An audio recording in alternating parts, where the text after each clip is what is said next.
Good evening. Call the County Services Committee to order. I will open this up with prayer and pledge as I failed to delegate that. Please stand with me. Father God, you are good. Lord, we are thankful that you've entrusted government and the opportunity to help oversee that to us. God, I pray that you give the court wisdom as we make decisions. And God, I pray for all those impacted by the tornado more recently. Lord, you're good, and we love you. In Jesus' name I pray. Amen. Pledge allegiance to the flag of the United States of America and to the republic for which it stands, one nation under God, indivisible, with liberty and justice for all.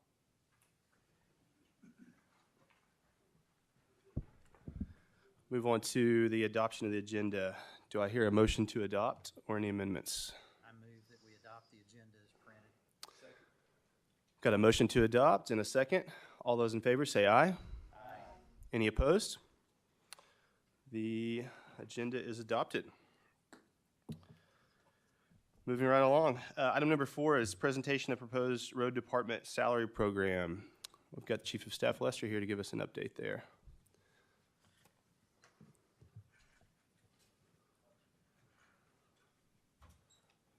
The floor is yours. All right. Well, good evening. Appreciate y'all letting us come and kind of talk about this. I know I said at the beginning of the year I was hoping to have this finalized by the end of February. We got pushed back a little bit because of some storms that we didn't foresee coming. So needless to say, I didn't get this out as early as I wanted to everyone. I actually spent part of today, Jeff and I did, finalizing, proofreading, that sort of thing. And so our plan tonight is just to kind of put this out, give you a brief overview, let everybody have an opportunity to look at it. And we know that if it moves on from here, it'll move on to the Personnel Committee and then Finance and Budget. There's not an ordinance attached to it because I didn't want to cloud that. That will absolutely go out at the latest in the agenda packets later this week for next week's meetings. But this is just kind of an overview of what we're looking at. I want to say I commend Jeff because he's the one that put all the hard work into this, and so this is what we've come up with. So we've looked at this. We've kind of mirrored this program after what Pulaski County has. We've also looked at Pulaski County and Benton County when looking at kind of comparable salaries, and so that's what we've done here. And these are what we feel like is very comparable, would make us very competitive in the market. It's certainly something that will be good for our employees because, if you look at this, there is a clear path forward and a clear path to promotion for our county road employees. And it requires them mastering some skills and some knowledge to prove that they, understand how to work everything. And so what it does is it encourages those who want to further their education and their knowledge with various types of equipment and various jobs within our road department. It does not prevent someone who gets to a certain point that they don't care to progress from staying there. The incentive is to continue to move on. It allows us to hire in people who Jeff knows, we've talked to some people who are interested, who have years of experience doing something with another agency, who would be interested in coming in and bringing their experience to what we have, which is, highly beneficial for the county.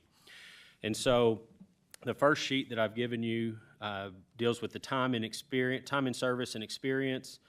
As you can see, we're going to really focus on the EQ1 through the EQ9 and kind of go over what that is. There's two. There's an admin 1 and admin 2 for some of our administrative positions back at the office. And then the ME1 through the ME5, which is our mechanics.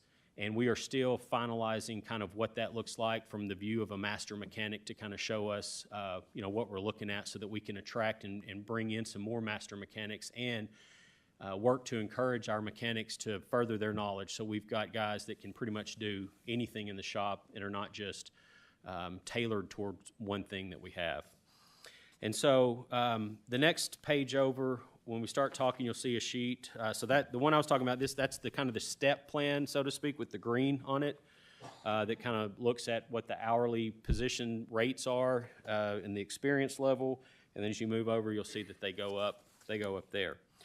So what we did is we developed a program where, Jeff developed a program that is, I think, is very methodical and very complete. We start out with a new hire, someone with less than 3 years of experience. Any person that were to come apply to the county road department who had less than 3 years of experience would come in as what we call a trainee/laborer, and that's an EQ1. And that's anywhere from no experience to less than 3 years of verifiable experience, because we felt like those 3 years, there's a lot to be learned. If you get to that point, you can come in a little bit higher, but anybody else, we want you to kind of learn our system from the ground up once you get in. And so you start out as the EQ1, moving up to an EQ2. All it requires is that you are with the county for 6 months. You obtain a Class A or Class B CDL, which is what we ask of all of our employees, and that you understand your specialty. And so what will happen is when it says occupational specialty, it's basically that's the crew that you get put on. You may be on a bridge crew, you may be on a tile crew, paving crew. I mean, there's a lot of crews, and so based on where you're hired, you get put into that crew. That's the slot that's open. And so we want to make sure that the employees have a basic understanding of what it is they're doing, and that they're kind of picking up. This should be a 6 month, without a doubt, moving up at the end of 6 months. And so you move into the EQ2 spot. And again, I even printed off after I saved them, I believe. I didn't even print off the correct thing for all of you, so that's great. Sorry, I'll get that out. I went back and redid this and messed it up. I've refined some of the language in here. I'll send this out. I apologize. I'm a little embarrassed by that. The maintenance worker, after 6 months, you come in as an EQ2, move into an EQ3, which would be a junior operator. That's an additional 10 months as an EQ2, which gives you a total of 16 months with the county. Then you have to demonstrate an advanced understanding of your job specialty, more than just that you're understanding where to go and where to be on the right time, that you're really starting to get a grasp of the job. You've not had any disciplinary actions, and then there's a recommendation by your immediate supervisor that you advance to the EQ3.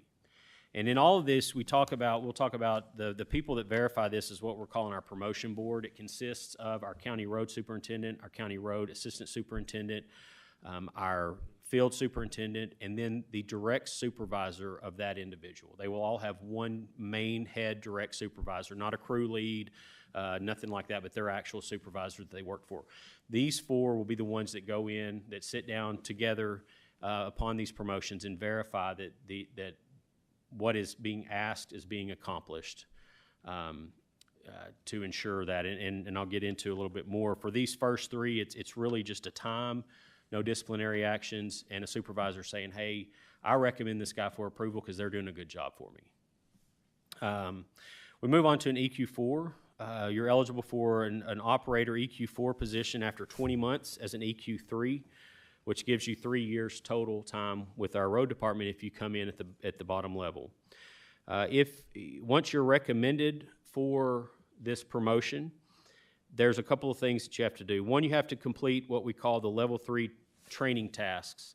If you look in the handout that I gave you, where there's some blue and some orange and some white, you'll see that on the first column is what we call a level 3, or it says 3 level here, but a level 3, and then you'll see little asterisks that come down.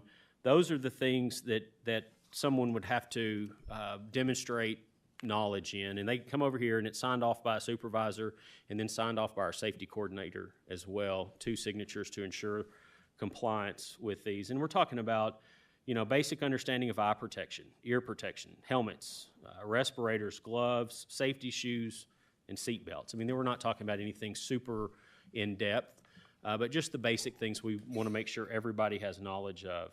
And you can see as you go down through that list in that first column, those are the things that you would have to show, you would have to demonstrate to someone and be signed off on that you've completed and understand that.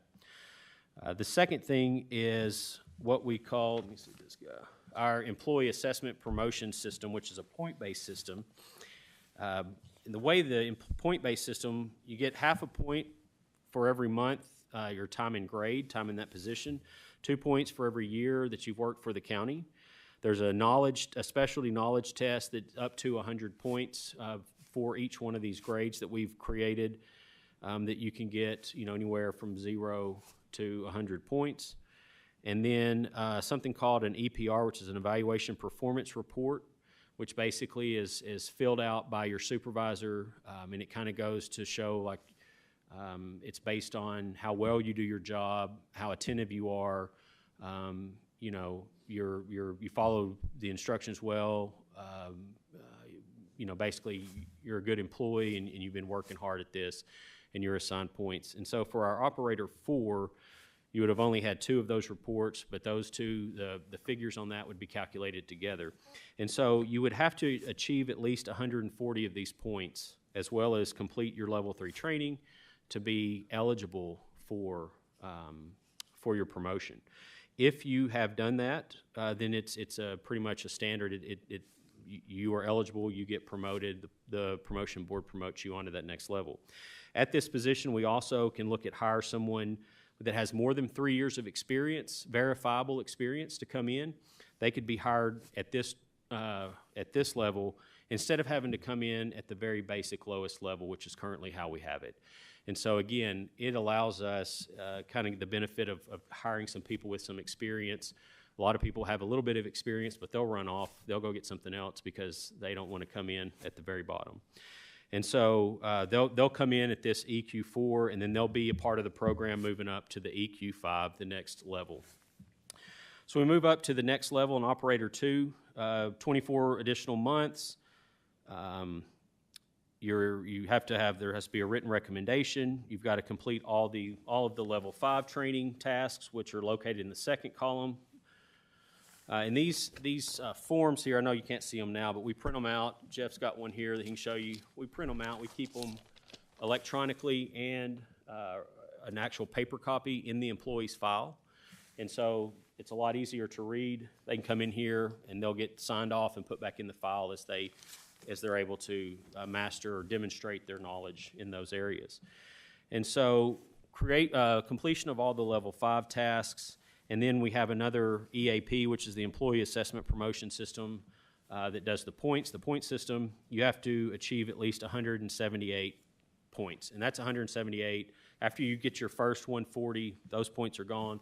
This is 178, moving on. And it's the same thing. It's half a point per month, your time in your grade, 2 points per year with the county, the up to 100 points on your knowledge test, and then your employee performance report, which starting at this point will consist of 3, your last 3 reports that'll kind of show where you are. And so, it's the type of thing where you can have an employee that's doing really well, that masters all of the various skills, that understands them, but maybe they're not a good employee, and maybe they're always late to work, or you've had a lot of problems. There's been a lot of disciplinary actions. Those things will all come into play on the advancement. And so the encouragement there is for people to, strive to do well, to grow in their knowledge in order to get their promotion and to put their time in. And so that's kind of where we are with this EQ5. The next is an EQ6. It requires 8 years, if I'm right on that. 8 years, I think so, of service. Again, in EQ5, a new hire with more than 5 years experience can come into that level without having to go all the way down. EQ6, same thing. You have to complete the level 7 tasks, which are on this sheet. It's the last of the core tasks.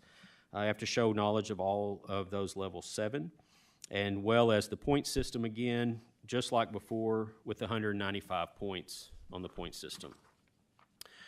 A new hire with more than 8 years of verifiable experience can be considered for an employment coming in as an EQ6. And so that person could come into that slot if we can verify their experience. An EQ7 is a 10-year employee. You're eligible upon your 10 years. Here, you've already mastered all the core tasks, and so following a written recommendation promotion, you have to achieve at least 200 points on our point system under the same guidelines as you had, including the specialty knowledge tests and your EPRs. And so these are where we're getting up to long-time dedicated employees who are doing well. At this point, we're looking at employees who have an understanding and knowledge of pretty much all that we do, and they're just furthering their time and their education while they're here. Moving on up to an EQ8, a senior master operator. Again, we're looking at somebody with 12 years experience, and then you have, after your 12 years of experience, given the point system that we've laid out, you've achieved 205 points, a minimum of 205 points. You'll be eligible for promotion into that senior master operator. Also, anyone coming in to hire into the county with at least 12 years of experience, verifiable experience, could be hired in at this level. The final level that we have is a crew lead, and crew leads are a little bit different for us. Those are positions that there aren't just an unlimited number of those positions in the county. Those guys are basically the crew leads, are the number 2 guy to the supervisor. So we have our bridge crew supervisor, the crew lead is his assistant, and then the crew lead kind of oversees everybody else, and that's who all those guys report to. And so crew leads are kind of something we look at after about a 14-year time period with the county. You may be eligible, but there may not be a slot open. And so crew lead positions, once we know they're becoming available, somebody says, hey, I'm going to leave or I'm retiring, then we have notice that there may be one available. Recommendations for advancement can be made to the board. In looking at that, those recommendations have to come from the road superintendent, the assistant road superintendent, or the field supervisor. Following the written recommendation, they must complete at least 14 hours of leadership training, which have to be approved by the county judge. There's a lot of different leadership programs out there, and so it's just we want to make sure that we're getting that leader. Like, it's great, everybody, this person will clearly have knowledge, a lot of good knowledge, but we're trying to groom them into a good leader, because these are the people that we're looking to step up into supervisor roles eventually. And so the county will make sure that they get the training. We'll take care of the training, but they have to get at least 14 hours of training, of leadership training, like a Dale Carnegie course or several courses just leading up to that. Upon that completion, they have a 12-month period. Upon that completion, then the road superintendent, the assistant road superintendent, field supervisor, chief of staff, and county judge will meet to talk about, vet, and vote on that promotion. So that's the only promotion that isn't guaranteed. I mean, this is something you have to actually be voted on. The rest of them, if you meet the requirements, you will be promoted into that position, so long as you meet all the requirements that we ask. This crew lead is a little bit different, has a little bit higher threshold, and so because there may be several people competing and looking at what their skill sets are, what their history is, that executive promotion board will then look to promote into that position. And so that gets us all the way up to our supervisors, our supervisor level. Our supervisors, all of our supervisors are salaried. These are all hourly positions. Our supervisor positions are all salaried. And so our salaried position for our supervisors, anywhere from our supervisor to field superintendent to assistant superintendent and road superintendent, those are all on a sliding scale, as you can see on that first page with the green. There's a minimum and a maximum and a midpoint that can be set, similar to what the sheriff has with his majors and chief deputy and his majors and captains, I believe. Because it's harder with the salaried person in these type of roles, those are more based on, that's kind of the merit base. You can move within that position once a year, when the budget comes out like it is now. So that's where we are. Again, I know it's a lot to digest, and I apologize. I will immediately get these, the correct information out. I did that twice today, and I thought I fixed it. Apparently I didn't, so sorry about that. There is also in the packet a proficiency guide, proficiency code guide that, or key that comes along that you can see. There's values. It kind of talks about what these performance levels are, what these task knowledge levels are, how you get to certain places on that, to just kind of give, so everybody that is in this program understands the program and what's being asked of them in order to advance. At this time, I'll take any questions. Very good. Thank you. J.P. Wilson, then J.P. Madison. I guess one of the questions I would have, we did something temporary for the road department out of the fund, the other Right. fund. How would we mechanically go about this, and what would the impact of that be if we adopt this? Does that make sense? Right, Follow I what think I'm our saying? thought was if we adopt this, then we can take, because that was just temporary. And Yes. so upon the adoption of this program, we would then remove that, what was it? The bonus, the perks, or whatever it was we were Right. doing. Yeah, this would replace all of that.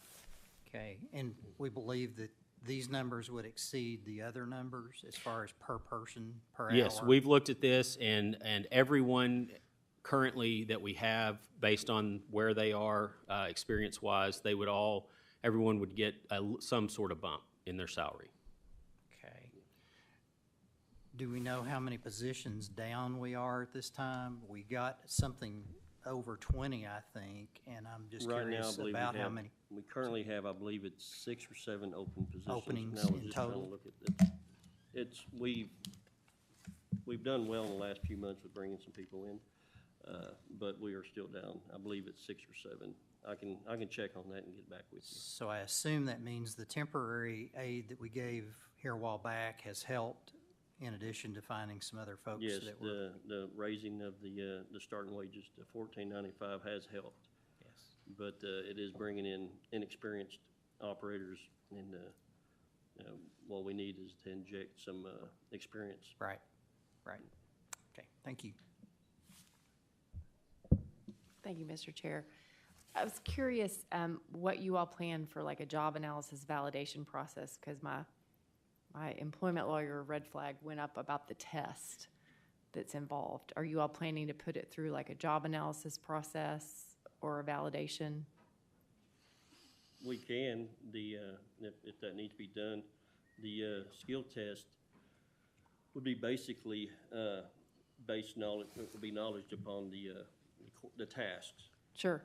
I understand, and this is not something that's intuitive to most people, even, most people in HR are aware of it, but if you're gonna do any kind of employment test, that sounds like a threshold for a promotion, a threshold for a financial increase, you have to actually do studies to validate it, to connect it to the job, because you can sit there and say, well, I think that these 50 questions are a good indication of what the job does.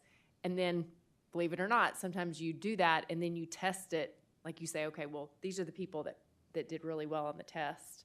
How are they doing on the job? It's kind of like sometimes we say standardized tests don't always, pick Right. the best folks. So it's the notion of if you're going to use it, it's part of Title VII and the EEOC's uniform guidelines for testing. And so you basically have to show that test connects to success on the job. Because otherwise, if you don't and you start using that test as a threshold, and then let's say it excludes minorities, you've kind of got a problem with connecting it to the job. But it's not, and it's that component too, but it's also sort of all these thresholds you've established. If you're going to tie it to compensation, you've got to be able to say, we've conducted a job analysis and we've connected this to performance. If that I would makes certainly sense. say we would put this through and have our HR director vet this and do whatever needs to be done. And if the testing were to be an issue, I think that's something we could just take that part out and just look at promotion based on years and based on, you know, understanding of job capabilities or what you're doing. Well, and that may be a good first step, is to not try to bite off more than you can chew with the test too. But even years of service is one thing. If you're doing a strict seniority step, Right. akin to like what the sheriff's office has done, you don't really have to validate that. But if there's other more subjective factors that are tied into that, like we're going to look at this person and say, okay, to jump from this step to that step, do we think you check all these boxes? You do have to tie those to success on the job. In the employment HR world, it's called, you do a job analysis. And that's what Blair, the Johansson Group, does with us through the personnel committee and everything. But when they rate a job, that's kind of what they're doing. They're saying we're looking at how difficult a job is, and so each of those components that you all are looking at in terms of moving a step needs to be validated apart from the test, just because there's money involved with it, right? And then I would presume then those factors are going to relate back to like performance evaluations and things like that. So The test actually wouldn't go back towards the performance evaluation.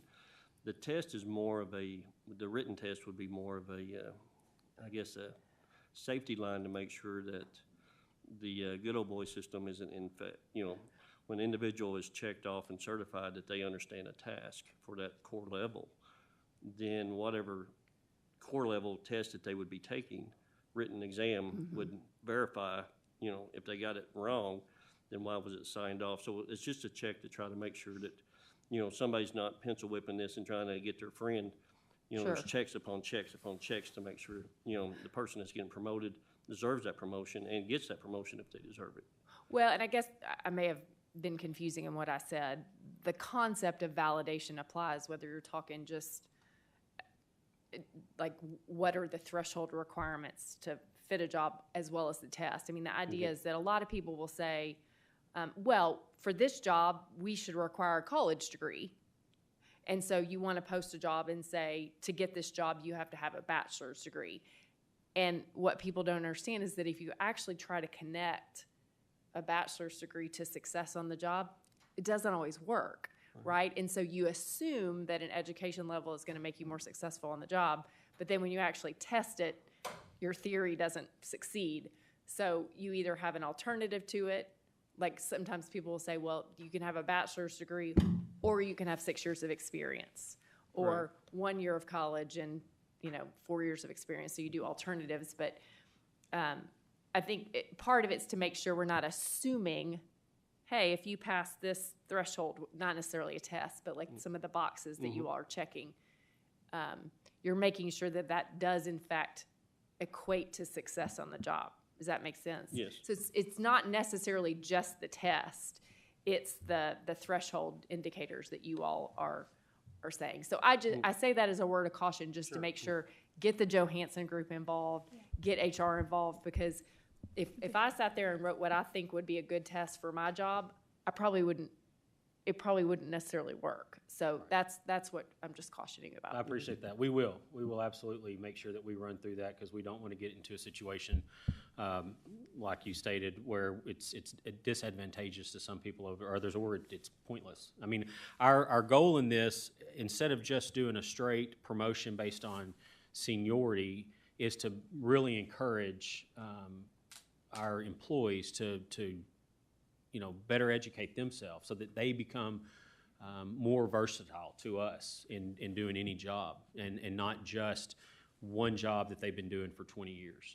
And I understand that, and it's not a criticism at all. It's just sort of a word of caution to think, this is a big undertaking, and it has consequences legally, HR-wise. So just make sure you're doing it the right way. I can say that based on what we've got, if this were to pass, we're not in a position where anybody would be looking at a promotion between now and the end of the year.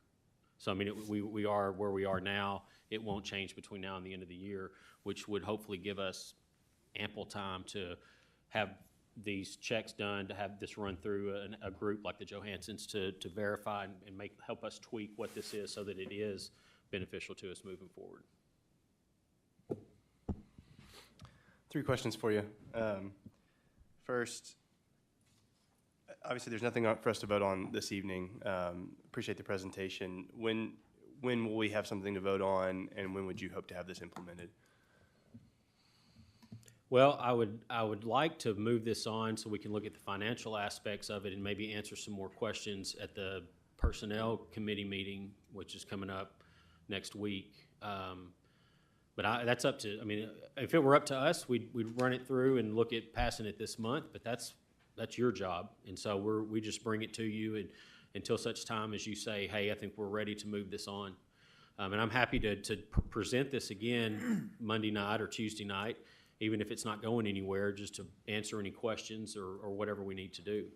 So from a procedural standpoint, we'll need to be drafted in ordinance format to then go to personnel to then Yes, go. I have an ordinance drafted. Okay. I finished that up probably 10 minutes before I walked down here. Okay. So I have the ordinance drafted. I just didn't want to throw all of it out, and it was kind of late coming in. But I will send that out to everybody so that you can look at what the financial implications are. But it's basically, the ordinance adopts this program that we have with these attachments and then allocates the money that's needed now to move forward if it were implemented. Okay. Jeff, have any of the road department employees had an opportunity to see this or get preview to this program? A few of the employees down there have looked at it.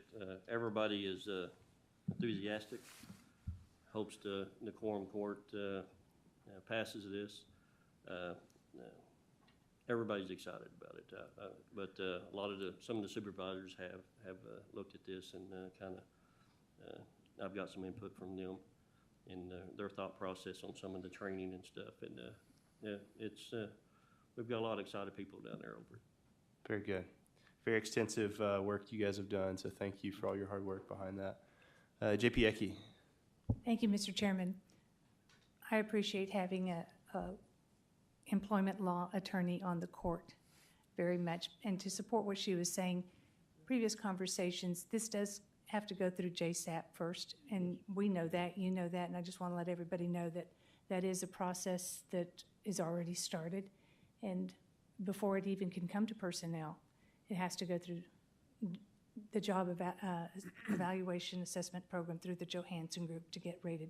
Very good point to make, but we are doing that, and I just want to reassure everybody that that is part of our processes as we spoke about this. And then it goes to personnel once it gets approved through JSAP. And I'll, at the point of next JSAP clarification. meeting, Thank I'll you. ask Blair, how long he would think it would take for him to look at something like this and get back to us to ensure compliance with federal law. Very good. JP Simons. Thank you. I think you answered these questions, but I want to make sure. So we don't have a hard set timetable on the time it would take to implement this once we get the ball rolling. Right. I We'd think have to go through once we can show compliance, or even if we could, knowing that, there will be nothing, we can put everybody into the system as it is now, and there's not going to be an issue with anybody moving in there, at least not before the end of the year. Okay, and that's where And I'm getting so, at is the transition from current employees and where they're Right. at now. I think and our to this new employees system. are very excited to actually see themselves in a hierarchy and actually be able, it's going to take them some time to look at this so that they go, okay, what do I have to do to move up?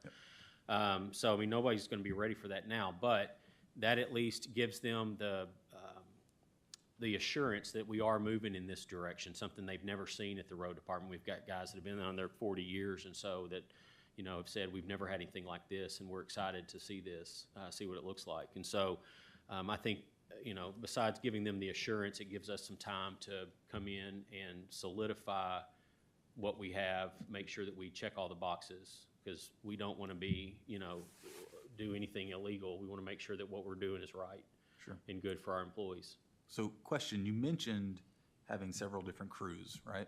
Mm-hmm. How does this work if you have individuals that are moving between crews? Is there an opportunity to reassess?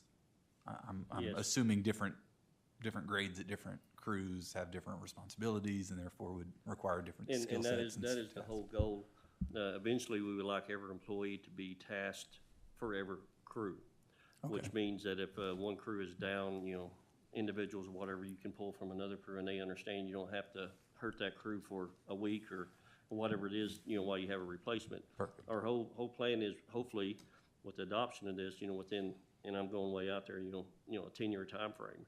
You have all the individuals that there now are trained, and we have everybody, at a 7-level training. So anybody can do any task that we have. You don't have, the set people, okay, so-and-so and so-and-so can run a track hoe. So that's the only, pool you can pull from. So, yes, an individual may be assigned to one crew. Once they learn everything on that crew, then they will go to another crew. If they wish to progress through the chain to excel, then they would go to another crew to learn the skill set required for that crew. Once they, then they could return back to the crew. So everybody will get training. The only individuals that would not would be those that would be satisfied with where they're at based upon their time of service. Maybe you're a dump truck driver, and that's all you want to do. You want to come to work every day, and that's all you care about. You will still get progression through the STEP program based upon your time of service working at the road department, but you won't excel through your grades. So until you reach to a point that you top out. So there's an incentive for people to actually learn other tasks. Sure. If you wish not to, then you will, you'll top out at some point in your career there, but that's up to the individual. One more question, if I may. Let's talk for a minute on turnover, right? Yes. Unfortunately, we've seen a lot of that. Returning employees. So we have an employee, they work their way up, they take a job elsewhere, and a few years later they come back. Are we keeping information on that employee, and for how long will we keep that so that we can verify where they left us and then be able to test them on what they may or may not have learned while they were gone? Is there going to be a mechanism to do that so they don't have to start over from scratch? The county has by state law, we have certain employment records we have to have. So if you're an employee with us and then you leave for an extensive or short period of time, what we require when you come back is that we can verify the amount of experience, the time of service you have, what job you did, and what you. So if you're with somebody, let's just say, for example, I'm with the county for 6 years and then I'll leave and I go teach school for a couple of years. Well, I come back. Well, I don't have 8 years of verifiable, experience that goes towards this. I'm still at 6. But if I leave and I go work for Crossland Heavy for a couple of years, well, now I've got 8 years of experience when I come back, and I can look at coming in at a position that is comparable to my experience level, because those guys that leave, they do gain knowledge of things that we may not see and do all the time, and so they are learning. And then as time goes on with these guys or employees, guys, gals, whatever, individual comes back with this knowledge, they bring that knowledge back to us and we benefit from it. Awesome. And so that's kind of our goal, is to get these employees that have, a well-rounded knowledge base to come and work for us. Perfect, thank you. JP Lemming. Thank you. How many employees are below EQ1 presently? I'd like to have this form in a different format that's scattered out so we know what everybody's moving to. Is everybody moving to an EQ1? No. No. So you're not going to bring them in at $14.95? We're not moving everybody back to the bottom and saying, hey, you've been No, here I'm just 30 saying the years, ones you gotta before start that. over. That's what I'm asking. Do what now? How many people do we have that's below EQ1? I believe if we implement this program, there will be nobody at EQ1. All those that are EQ1 now will be moved to EQ2. So there's everybody at the road department is making $14.95 or above. No. Yes, they're making $14.95 or above. Yes, sorry. So there's nobody below. Okay, who's going to make the decisions on the employees you have today? What grades and steps and levels, and going to move them? Say like you've got 2 or 3 EQ2s, are they going to move maybe to a 5 tomorrow or the next day, or when this thing's implemented? Who's going to make that decision? Is it going to be you and your board? It'll be right now it's our road superintendent, assistant superintendent, and our field superintendent. who've gone in and looked at the experience level of where our guys are to put them where they go. Now, none of them have taken any test, so they're not coming in because they have necessarily, they're gonna be grandfathered in, right? So if you've been there 10 years, then you're gonna come in as a master operator. That's just where you're gonna be, because we've got to start this process somewhere, and we're not gonna go in and test everyone that we have now. They'll be grandfathered in. As we hire new people in, and as people from this point forward promote up, they'll have to demonstrate, this knowledge and these skills. I mean, for money-wise, for us figuring out what this is gonna cost us, I think we're gonna have to know where everybody's moving to I know what the number is. that point, We know that, yes. We know what everybody would go to. okay?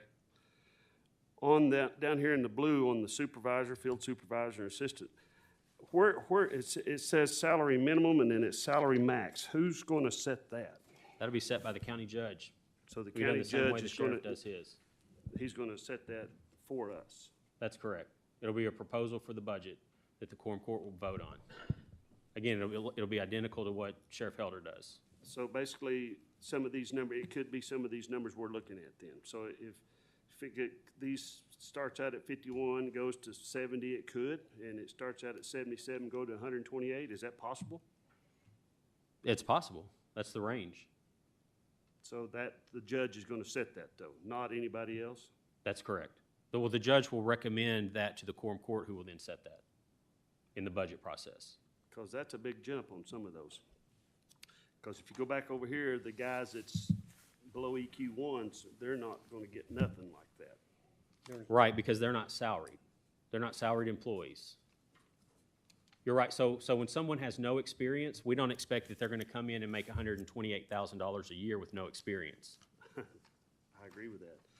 There's a guy that works for the county that I know that could come in as your senior master operator. He worked for the state for 30 years. And it'd be hard for me if I worked for the county for 15, 20 years, backing up, making $27, $28 an hour, and you hire a guy off the street for 34. That'd be hard on employees that work for you for 20 years, 15 years. I know Jack's got the experience you need for a senior master operator because he worked the state highway department. He can do Well, and anything. he'll be put into this anything. program based on that experience. Somebody off the road, somebody off the street's not going to have 30 years' experience like he does. They're not going to be put in the same position. I understand that. But it can happen, and if that happens a lot, it looks to me like that'd really make a lot of people mad. Willie, and this is why we're doing this the way we're doing it, so that doesn't happen. And it sounds like you want to know what everybody's making to make sure that the people you know should get paid what they want to get paid. But this system is set up so that we don't have an issue of, well, I've been friends with the road superintendent, so I'm going to get to come in and make more money. That's why we have the testing. That's why we're doing this, so that it's verifiable what people are doing, so that it's not just a coin flip. And that's our whole goal. Well, I know operators need to be making money, and I don't care what Peter or Paul or George is making. I want to know what the truck drivers make, and I want to know what the operators make. I want to know how that's set up. Well, sure, but we care about what everybody's making. Well, I do too. I want the people that's on the bottom off the bottom. Everybody on the bottom wants off the bottom. And this is a very clear path forward on how to get off the bottom. And the way it starts out is if you start out on the bottom, in 6 months, you're off the bottom. And I think that's probably, versus anywhere else you work in the county right now, if you start out in a different department at the bottom, you're there for a year until the quorum court comes in and gives you a bump. This is saying you don't have to wait a year. You get 6 months, and you're bumping up, and you're off the bottom, which I think is very appeasing to people. Well, thank you guys for the thorough explanation. Really appreciate it's a very obvious, clear career path there for progression. So thank you for explaining that. If there's no And other if JP questions, Ecke would like, we can talk more about the plan and my talk with, and the budget implications now, and our discussion with Blair and the Johansons on getting this graded and at the next meeting, if that's what you want. That would be excellent. Thank you. And answer any other questions that may come up between now and then. very good. Yeah. Well, Jeff, thank you.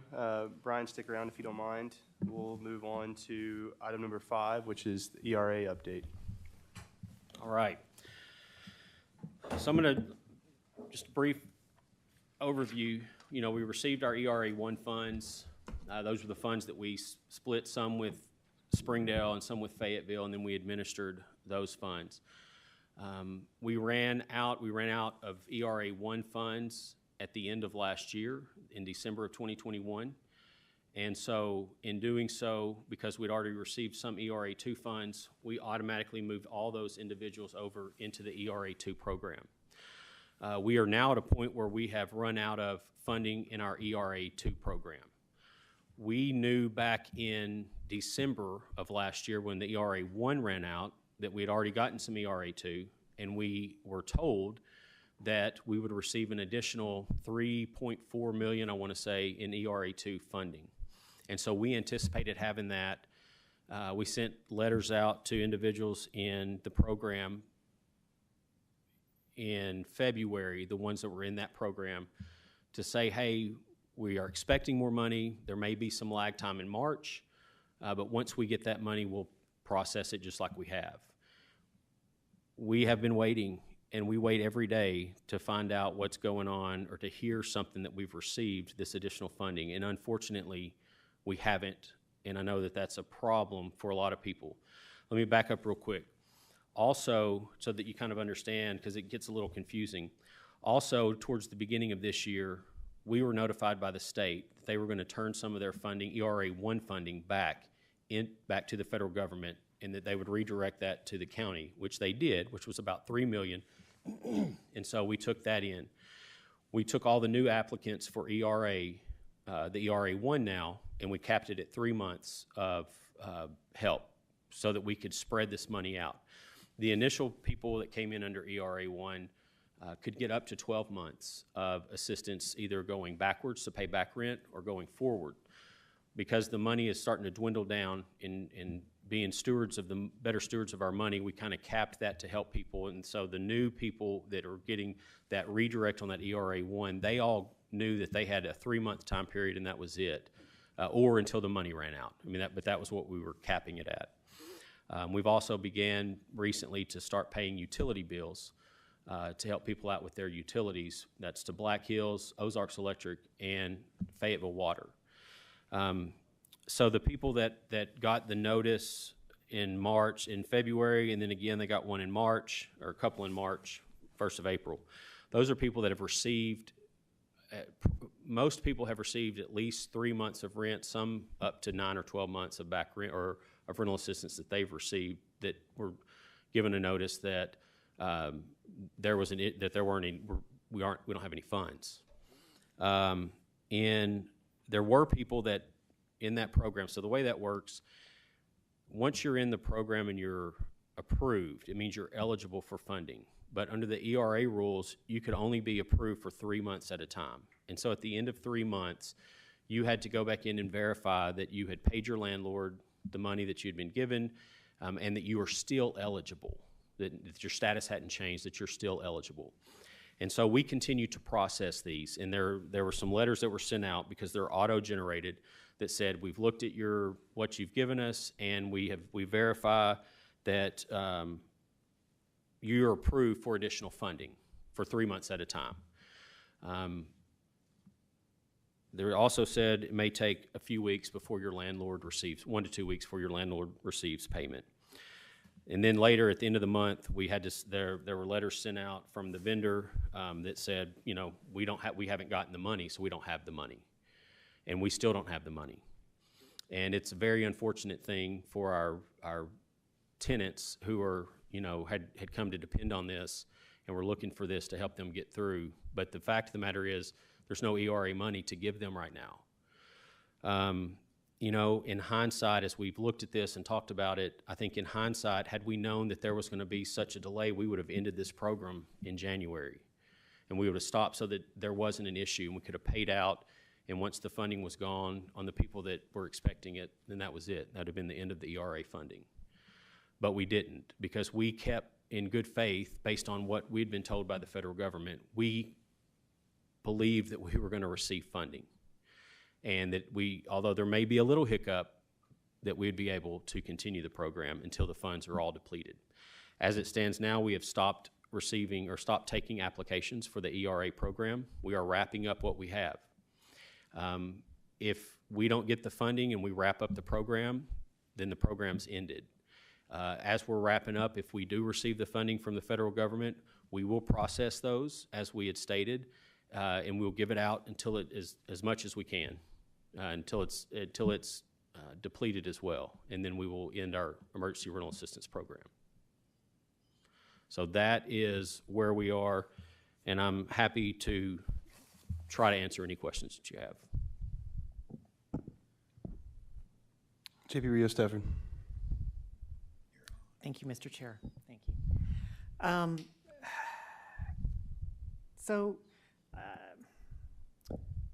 I wasn't able to take his call, but I got a voice message from Judge Wood last week about this issue, and specifically about the discrepancy between the reallocation money that Benton County got, which was $20 million, and the reallocation money that we got, which is, it sounds like we've gotten 3.4 million. I think the reallocation was $3 million. 3 million, okay. And that in his voice message, he basically made it sound like the federal government and the state wanted to give us more money, but we basically talked them down to only taking 3 million because we felt like we didn't have the capacity to handle more money than that, and also that it sounded like Washington County basically wanted to kind of wrap things up. But it just, the fact that we kind of like turned away money is really, and now that we're now in this situation where we basically pulled the rug out from under a bunch of people, it's a really frustrating situation. We've all been getting, and I think a lot of us have been getting multiple emails and messages from folks who say that they were approved for rental assistance.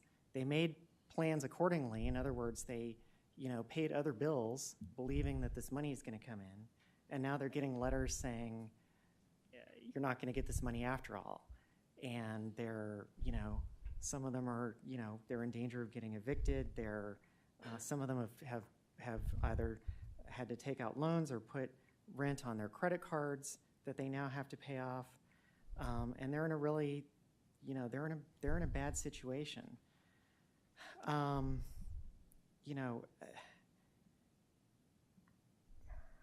Is there anything that we can do short of waiting for this other round of money to come in?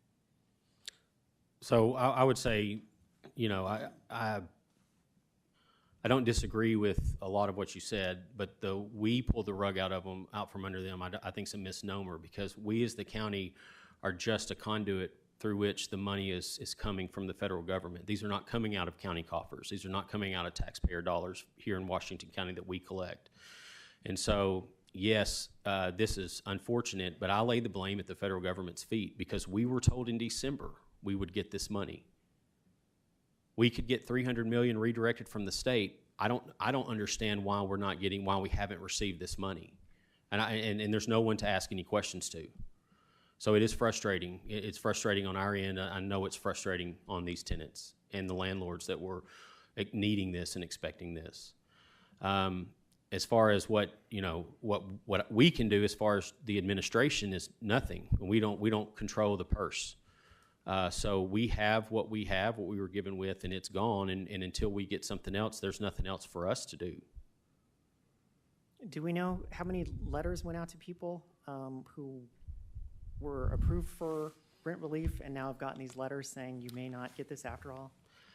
There were several letters. I mean, I know that we have helped over 4,000 households with rental assistance, over $13 million of help. And so there might have been 4,000 letters that went out because I believe they each got 3 at least letters. So I'm not sure exactly how many are in that program versus the 3-month. I don't know that off the top of my head.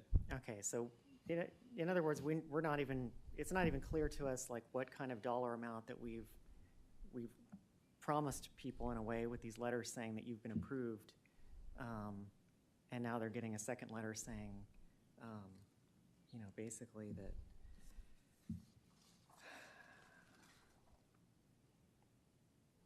there is no funding guaranteed. There was never any funding guaranteed. Well, And that was stated on the front end, that this was all based on, I mean, this was never meant to be a permanent assistance program. And Of we were course. always limited to the amount of money that we were given to get out. I have one of the letters here from folks. Somebody got one in February saying, "Dear applicant, we've received your request for additional assistance and determined that you've been approved for the following amounts: months of assistance 3, and then the rent amount. Please note that it may take 1 to 2 weeks for your landlord to begin receiving payment." It doesn't necessarily say it's not guaranteed, and I know people understand that this isn't a permanent thing, but when they get this kind of letter and they make plans, believing that this is going to come through, and then get another letter saying, we're not going to be making any future payments, it's put people in a really, difficult situation. We got an email from somebody saying, I was approved March 17th for 3 additional months, and told that I would receive arrears for March that have not yet been paid. Another person who said they were approved for March, April, and May, and now get this letter saying, they're shocked at how this program's been handled. We've heard from Magdalene Serenity House, I have at least, saying they've been helping one of their clients who was approved January through March and still hasn't received a single payment. She's been threatened with eviction and had to take out a loan to cover her rent. They tell me we tried to get a call to the helpline on Thursday and only get a message that the program has ended and to look elsewhere for assistance, and then the phone hangs up on you. So part of this also is that I think people are frustrated, by the lack of communication too in this whole thing. Another Yeah, person. we're one of them, the county. We're very frustrated in the lack of communication that we've received on when and if we're going to receive this funding. I would agree with you on that. Thank you.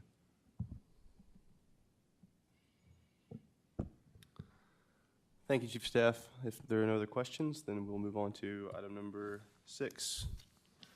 Seeing none, item number 6 is a resolution of the Quorum Court of Washington County, Arkansas, expressing appreciation. And I will pass that over to J.P. Washington to introduce. Thank you, Mr. Chair. This resolution,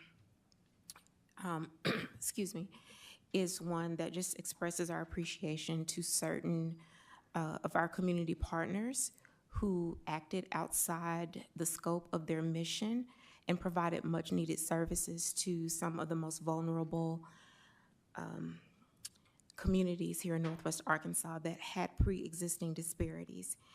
And they were only able to do that because of the relationships that they had established with people in those communities. So when you're talking about a nonprofit or a community partner who is having to mobilize community health workers, who is addressing vaccine hesitancy, who is setting up vaccine clinics, who's providing PPE, these were very much needed in those communities, and they only were able to do that because of what they already had been doing in those communities and the trust that they had already established. And I just think that we need to give credit where credit is due.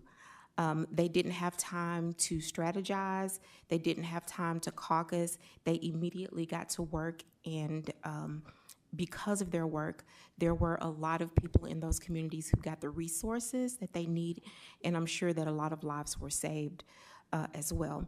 So I would just like for us to consider just recognizing the following community partners: the Arkansas Coalition of Marshallese, the Arkansas Immigrant Defense, Arkansas United, the Hispanic Women's Organization of Arkansas, the Marshallese Educational Initiative, and Rooted Northwest Arkansas.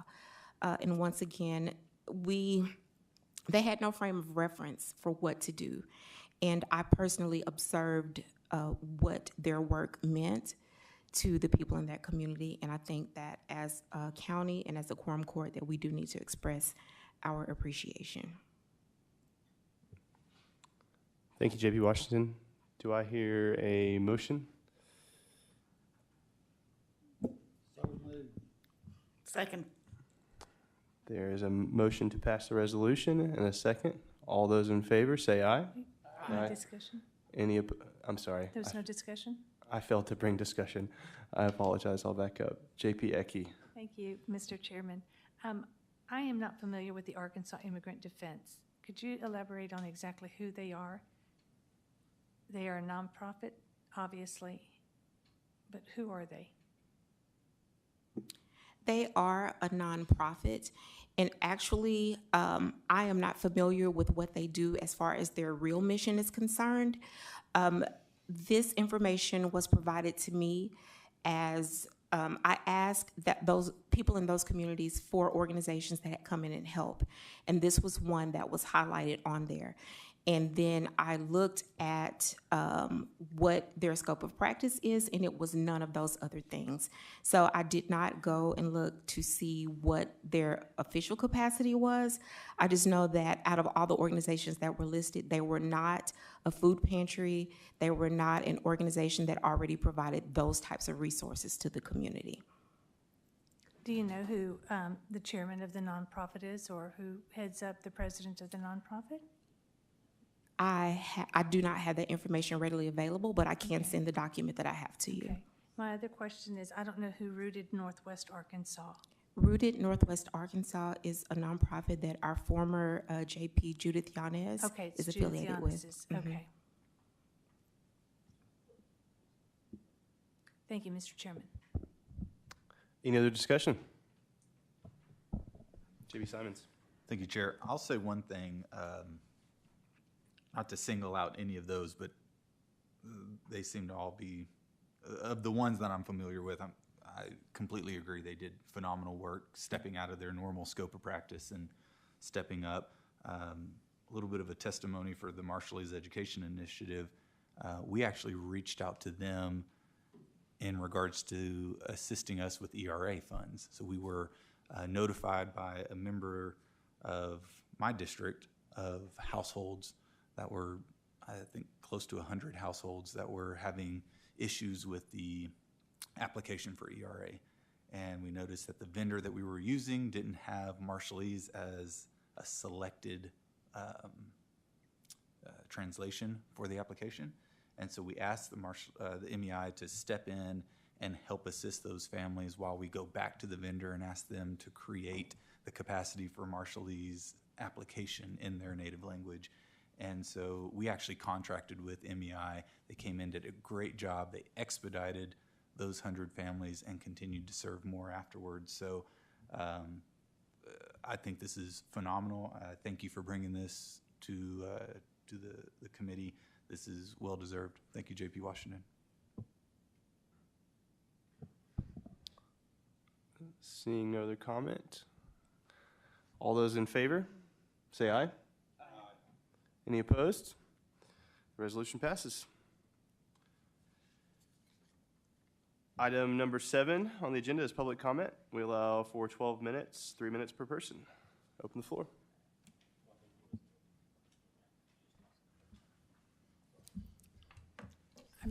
Good evening, Josh Moody, Fayetteville. In regards to the salary schedule for the roads department, kudos to all of those who put in some work to get that ball rolling, including those that brought it to the forefront to begin with last year. Obviously, there were some good questions raised, and I'm sure those will be vetted out as the time comes. But I'm glad there's progress being made because, we have that Band-Aid in place right now to kind of help fill positions. But this looks like a more long-term solution that will, incentivize retention and, give opportunity for advancement. So that's great news. As far as the emergency rental assistance situation goes, I heard a lot of numbers tonight, but it's my understanding that there's $3.4 million that we're expecting at some point. And if that's the case, that mirrors the $3.4 million of CARES money that we put in the general fund last year. So it seems like if we are expecting that at some point soon, maybe we could go ahead and roll that $3.4 million in CARES money into this as a stopgap measure in order to keep those people housed. This seems Not that we expected this timing, but, especially with last Wednesday morning's events, it seems like that would be a nice little way to keep people housed, given the pandemic as well as the most recent events. So hopefully we can find, we were asked if there was a way to kind of solve the issue in the interim, and I think that's a good possibility. Also, and thanks for, I'm glad to see that the last resolution passed unanimously. I think that they're all doing great work, so I'm glad that's being recognized. To bring up something old really quick, I've spoken to multiple small police department officers recently who have a concern that was supposed to be solved a couple of years ago as far as emergency radio communications technology. It was over 2 years ago. It was expected to come in 12 to 18 months. I know a lot has happened since then. But it's my understanding that those officers and their families are concerned with why are they still being told 12 to 18 months from now? It seems like it's, to give a little backstory, we were trying to update the technology in order to basically stop dropped calls and those kind of things. People are in high-speed pursuits and other dangerous activities, and in the middle of that, they lose communication with dispatch and everyone else. So that seems like a dangerous situation that's creating more danger for all of us. So I just want to bring that back to the forefront and see if we can get anything moving on that to where those officers are given the tools that they need in order to do their jobs most effectively and most safely for all of us. Thank you. Have a good evening.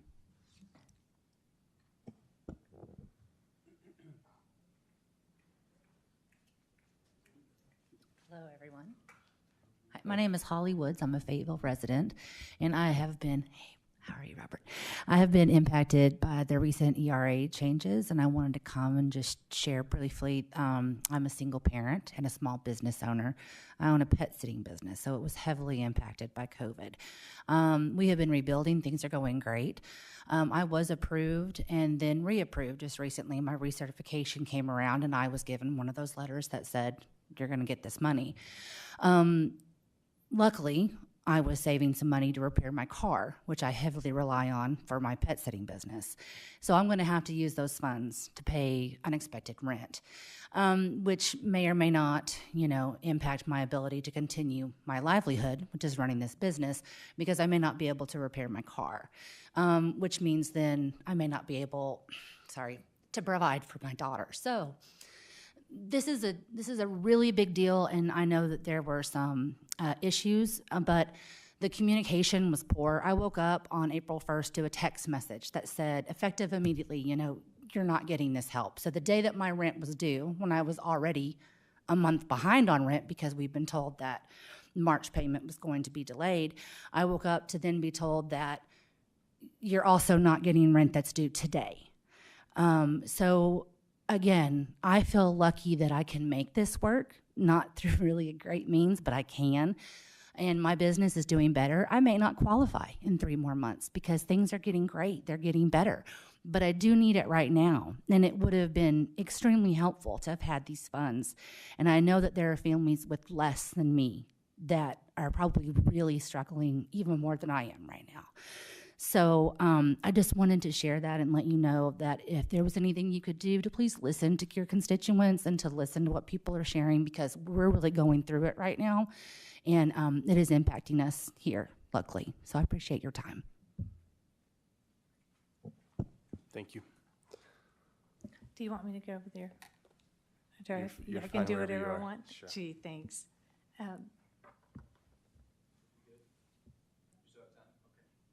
Go ahead. What I wanted to say just rather quickly is on Wednesday, the day the tornado hit Springdale and ripped 2 blocks from where I live, my husband, Roger, says, why don't you stay home? You go assess the damage done to Springdale Country Club, which is across the street from us. I'm standing out there, and of course, traffic is being diverted onto our Turner Street, and it was just going at a snail's pace. I go out there, and I'm filming this, and I hear this voice, Lisa Ecke, what are you doing standing out in the middle of the road? And it was Brian Lester.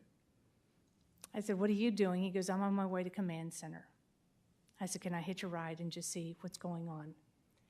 sure, come on. So we went up to Black Oak, which is 2 blocks down from me, and huge old oak trees had been knocked over, but not only knocked over, it knocked over the gas line. And some of the people that lived there said they could smell the gas. But by the time we got there, I just want to brag on our roads department and Jeff Crowder. He says, I'm just the director. It was the guys that were there on the ground, boots on the ground, clearing the roads. And by early afternoon, I would say about 3 o'clock, they had already cleared off Black Oak to get the people passing through there. But from there, we went to the command center, and I saw John Luther and his team in action. Saw the mobile unit, the drones that they deployed to look at the damage that had been done to the full area to get a real grasp of the damage the tornado did. So I'm watching these men planning their action, their plan, going out and doing that, and it was a collaborative effort with those in Springdale. From there, Brian, after a while, he said, okay, I'm taking you home. I said, okay, thank you. So I said, but please go to Fairway Circle. Our friends live there, sent us a text. I don't understand it. Can we go by there? Well, that was a neighborhood that was severely impacted by the tornado. The Litzmeyers, from what I understand, the roof blew off of their house. They were in the master bedroom, 2nd floor. They were sucked up off of their bed, and the bed comes up. Then they're thrown down, blood all over the place, but they're fine. Reggie James, his daughter, teenage daughter, there was, I don't know if it was wood or a brick that hit her, the side of her neck, rendering her unconscious. But the devastation was surreal. I mean, we just couldn't believe the impact, and pictures don't do it justice. But while we're standing there, this man approaches us and says, are y'all officials? I really need somebody to help me. There's a live power line that's down, and it hits a tree, and it's sparking. And it's over here off Springdale Country Club. So Brian gets on his phone, calls it John Luther, hey, get over here, and we walk over there. I wish I had my mud boots. And there's the wire. But I could see immediately, just a few yards down is where they keep their diesel fuel. And there was these big old drums. And it was a fortuitous moment as we were able to get John Luther's team in there. But they have these monitors that check when you're near live power that go off. And that's something that we, the Quorum Court, we need to get John Luther and his team in there. On Monday for the Tuesday, Monday's Personnel Committee meeting, I'll have video that you all can see what hit that area. We just weren't able to get it done in time for the county services, but I wanted to say we should all be proud of what our roads department did. I saw them in action, and I'm as proud as a turkey. And John Luther and what his team does, and their whole motivation is helping other people in crisis. And they do it very well. And I wanted to compliment them publicly. Thank you. Jackie. Public comment. Shift the mood back. I appreciate your comments. I live in the same neighborhood. My name is Aaron Howerton, by the way. Live in Springdale, JP candidate for District 4. And I wanted to speak to the employee program. One, I'm really excited to hear about these changes in terms of improving this, because most of my family, a lot of my family has lived in county work and relied on this kind of labor most of their lives and have never been able to really take care of themselves. So I'm glad to hear the program. I'm speaking tonight from experience I have a master's degree in communication. I've spent several years as a consultant doing training and development, and I heard a few things. I just wanted to make some suggestions, and I'm not sure if they're all here or not, and I have to speak this way to you, I think, so I won't turn around. From a training and development standpoint, some things to consider, just that I didn't hear in the plan that I think can help adoption and get people continue to drive the excitement that I know will be there. One is to make sure you're providing access to the resources they need to get certified. Don't just tell them what they need, but provide opportunity to do it. Make sure there's a compensation plan to reimburse them for those certifications if it doesn't exist. It might already be there. It's just an idea that helps employees get involved and know that the city's going to be there to support, the county will be there to support their learning by either paying for it up front or compensating on the back end. If you can find a tracking system that is not an Excel spreadsheet in a file to help them keep up with this program, either on their phones or on their computers, where they can easily see what they've done and what's coming up next and have access to the resources, that will go so far in reducing barriers to people actually engaging in the training. When you have written resources, papers and files, it's on them to keep up with their own progress. That's a barrier to progress. That's something that most people have a hard time doing. I know because I was also a licensed adjuster for 2.5 years, and when the company stopped keeping up with my records, guess what license I lost? My adjuster's license. It was very difficult to keep up with the state requirements. And finally, I would say, I heard leadership training mentioned at that last tier. I would say start that sooner, as early as possible. Leadership training starts the moment you start a job, and I think with most of our county employees, they are in a public-facing position because they may have to deal with the public at any given time. If someone's upset on the roadways or driving past them and cursing and yelling at them, leadership training can only benefit, and it helps build that culture. Whatever we want our county to be and how we want them to behave, start as soon as possible in ingraining that in a consistently applied and approved leadership training that comes from a trusted resource that you all have gone through yourselves and can vet and support. That is it. Thank you. Very excited about the program.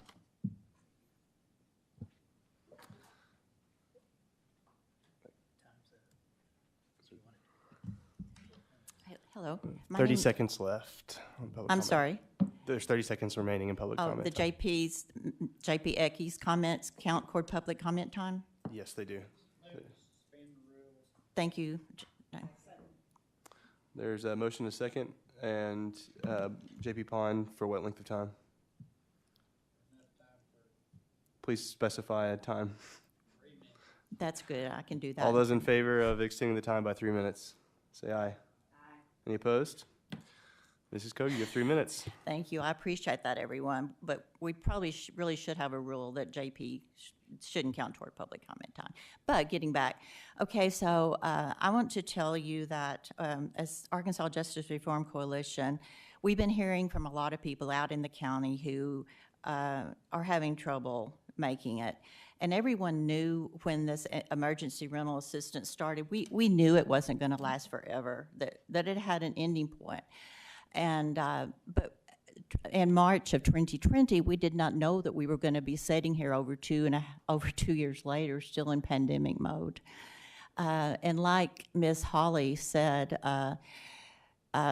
people are counting on that. And regardless of whether or not they should have been counting on that because their letters said they were approved, that's neither here nor there because they were counting on it. And people are going to be out on the streets, unsheltered, and that's a huge problem here in the county. And just as an example, during the month of March, guess the number of the people in our jail who were there listed as homeless. You'd be shocked. I was shocked. 93. Every day we had at least 93 people in our jail who listed either homeless as their address or else 1832 South School, which is the address of the Seven Hills.